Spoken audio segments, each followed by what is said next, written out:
My name is Eric Woodson, and this is my TripleTen story.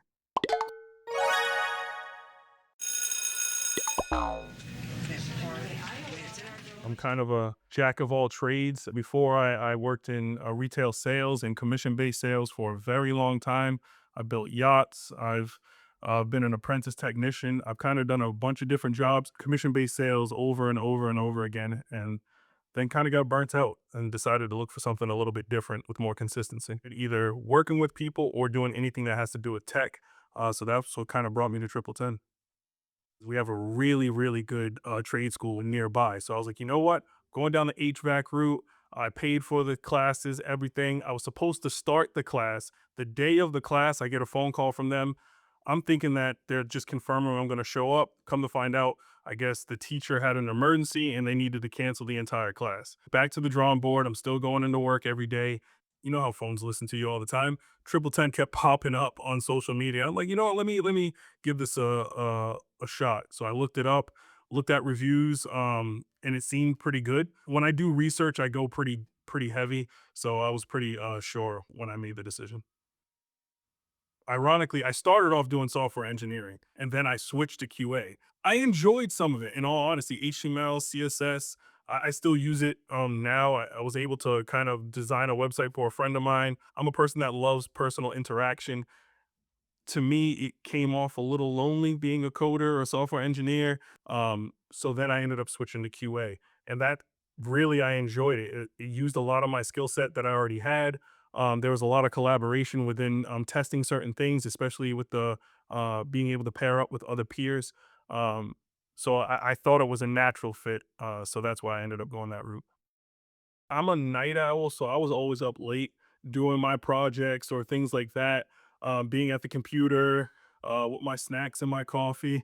I kinda did a lot of nighttime studying, whether it was going through the theory, really trying to understand it, but also using other resources. One of the biggest things that stuck with me, I think, from software engineering, and QA was the thing is, it's not that you always need to have the answer, you just need to know how to find it. Sometimes we put a lot of pressure on ourselves to know everything right from the jump.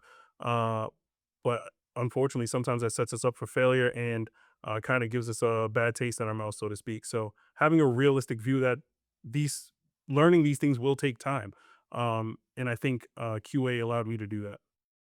So thankfully, in commission based sales and how I was able to set up my life, even as of now, I didn't really need to work full time. So it was kind of great. I only worked part time. I worked 3 days a week, um, but I was still able to put up full time numbers. So it was kind of great. Uh, so my other time was basically spent studying and doing other pursuits. So it was kind of nice being able to have that time to be able to devote to switching careers. Ironically, in the QA course, I actually breezed through the JavaScript portion, probably because I started off as software engineering and being able to automate that, kind of figuring out on these checks and balances, making sure I forgot exactly what the app was that we were testing. I think it was a delivery app, making sure it was actually doing what it's supposed to and writing the code for it. And it was probably the only project that I got right the very first time, which I was kinda surprised, but kinda surprised but not surprised at the same time.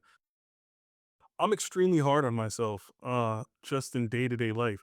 This really taught me to take a step back, in a sense. It's like, okay, being in my old field, being in commission-based sales, I always strive to be top, and I'm like, so, of course, keeping that mentality going into a new field, starting a career over, um, learning how to learn again, really kind of made me take a step back and say, okay, I need to slow things down. And it was okay, even whether it was asking for extensions on projects or hopping into a code session or hopping into a QA session with a tutor and asking my questions and being able to see certain ones methodically break down the reason why I wasn't getting the correct answer. That that really helped. Just asking for help and taking a step back.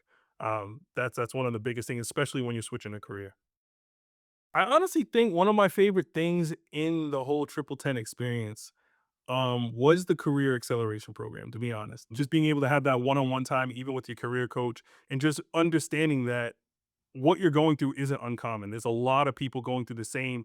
struggle in a sense. I'm a pretty confident person. However, imposter syndrome is 100,000% real.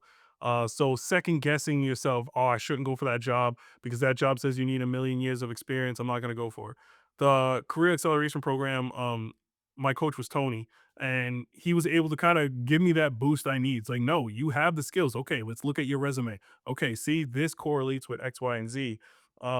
Doing that, being able to network, utilizing LinkedIn, properly writing a good resume, using actionable bullet points, all these things, when you kind of separate them, you don't think they're important, but when you couple them all together, that's what kind of leads to that success, especially when it comes to thinking outside the box on certain jobs. You may not end up exactly in the role that you went to TripleTen for. However, all of those skills you'll be utilizing. So sometimes being able to think outside the box opens up new doors. I counted. I left my previous job in May. I was just about to finish school in October. No, I basically finished September 30th. So basically October 1st. From that point on till I got hired was about 180 resumes, if I remember correctly. I had one job interview. And that's the job I ultimately took. My coach and I were just saying, "Hey, you know what? All you need to do is get in front of somebody," and he was sure I'd get the job, and I was pretty confident in that as well. So I changed my focus. I ended up getting a job with a Swedish workforce management company called Quinix. It went really, really fast. They were looking for somebody with my specific skill set, not just my present skill set, but also what I technically can kind of go into later on in my career. So now I'm proud to say I work for Quinix and I'm a customer support advisor. Um, and I enjoy it. I'm enjoying it. That's the biggest. That's the biggest thing. I honestly say, like, I really enjoy the people I work with. The team is awesome. The company I work for is something I've never seen before. It's really enjoyable. I just can say I enjoy my job. I work from home. I'm a person that really doesn't get stressed out, but the quality of customers and quality of people I'm dealing with has just expanded tenfold. So I can say I actually enjoy my job. At the end of the day, you have to understand why you're doing it. Why are you changing this career? What is your true passion? Once you have that purpose, once you have that focus, you open up so many other doors. And I think that's the most important thing, not losing focus on the real reason you're doing this. If you do that, then things get blurry. You start compromising. As long as you keep that goal in front of you, I think you're almost invincible.